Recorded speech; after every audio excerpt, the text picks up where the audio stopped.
பிரித்தானியாவில் பல பகுதிகளுக்கு பனிப்பொழிவு மற்றும் உறைபனி குறித்த எச்சரிக்கை விடுக்கப்பட்டுள்ளதாக செய்திகள் வெளியாகியுள்ளன.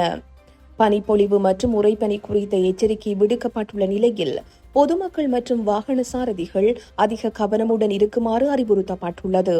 நேற்று முதல் நாளை வரை மாலை 4 மணி முதல் இரவு 8 மணி வரை வேல்ஸ் மற்றும் பிரித்தானியாவின் பல பகுதிகளில் இந்த உறைபனி எச்சரிக்கை நடைமுறையில் இருக்கும் என்று தெரிவிக்கப்பட்டுள்ளது. இன்று மட்டும் வடக்கு பிரித்தானியா மற்றும் ஸ்கொட்லாந்து பகுதிகளில் இரவு 9 மணி முதல் கடும் பனிப்பொழிவு எச்சரிக்கை விடுக்கப்பட்டுள்ளது.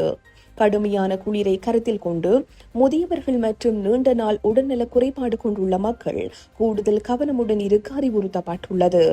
பனிப்பொழிவு காரணமாக சாலைகள் வழுக்கக்கூடும் மற்றும் பார்வை குரன் திரைப்பாடு ஆகிய ஆபத்துக்கள் ஏற்படும். எனவே உள்ளூர் சாலை நிலவரங்களை சரிபார்த்துவிட்டு வெளியே பயணங்களை மேற்கொள்ளுமாறு அறிவுறுத்தப்பட்டுள்ளமை குறிப்பிடத்தக்கது.